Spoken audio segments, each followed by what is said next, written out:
Guybrush Threepwood, the protagonist of the Monkey Island games for God knows how many years. Many. All right, LeChuck, put down the monkey and back away from my wife. How are you doing today? I'm doing fantastic. Well, how does it feel to suddenly have two Monkey Island games come out? It is a shock. It was, I did the first couple games that I worked on, 3 and 4 in the series, and of course I wanted there to be more of them, obviously, but then kind of dragged on. After a couple of years, they can go do another, and then a few more years drag on.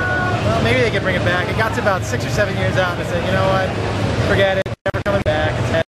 Had a good run, it was all fine, and then all of a sudden, just out of the blue, not one but 2 projects. So it's like this 10-year layoff. It's this abundance of monkeys. So it's very, very exciting. Excellent. What do you think about the sudden resurgence of adventure games and how popular they've become? I could not be more excited. I mean, that was my thing. I mean, I was a huge fan of Monkey Island and all the other LucasArts adventure games before I even got involved in the series. So I think it's.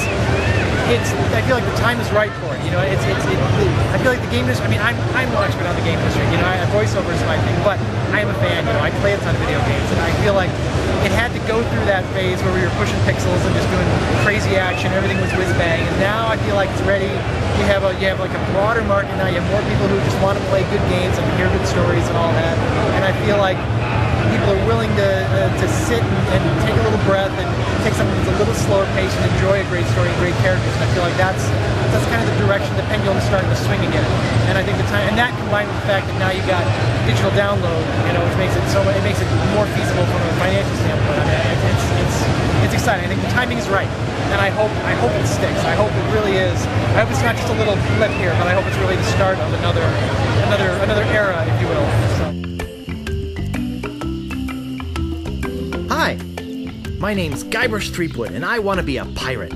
Was it easy to step back into the character after so long? And did you think about maybe trying to make the young Guybrush from Secret of the Monkey Island Specialist and the older one with the chin beard from Tales? Did you try to make them different, or did you play them straight the same way? I did. I tried to make them a little distinct, but not too much. You can't mess with Guybrush too much. I mean, the world can kind of change around him, but that essence has to be there. I mean, I tried to keep doing the remake of the original. I tried to keep very clean, very young, very naive, but also the script makes that easy. I mean, when you have guys who are really great writers on it, you don't have to think about how to read it because it's right there. I mean, the way to read it is in the line when it's well written. So that makes it easy for me because the guys who are writing it are doing such a fantastic job of it. And then now he's a little older. He's got his feet under him a little bit. He's maybe a little more confident. Still pretty naive. Still bumbles his way through what he has to bumble his way through. But I mean, I think there's enough movement there where you buy that.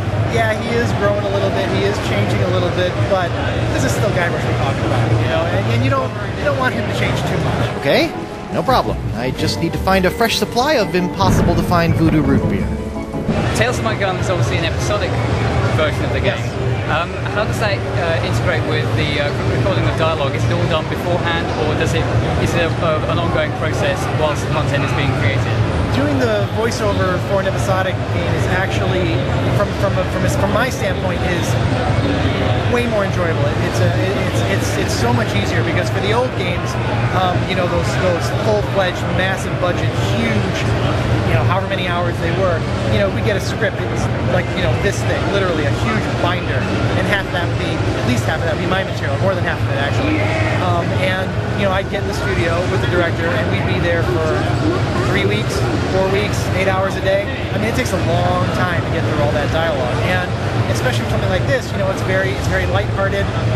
Guybrush is a pretty, there's a lot of energy there, and it's hard to maintain energy for 8 hours a day, 5 days a week, for 3 or 4 weeks in a row. So, you try to keep it light and take your breaks and all that, but it's a real challenge. But with the episodic stuff now, I come in, we'll record for a couple of days. It's really easy to, get really juiced up and bust it out and have a really good time with it. And just about the time you're saying, okay, I'm getting a little tired, it's like, all right, we're done with that episode. Let's go take a break for a month. And then, they're still working on it, obviously. They're working like crazy on it nonstop. But I'll go away for a month, and then I'll come back and we'll record for a couple more days. So it's, from a performer standpoint, it's actually really, really nice. And I think that probably comes through in the performance too. What in the name of Satan's comb over are you good for, you bloated old sea hag? What was that? So have you had a chance to check out the rest of the show?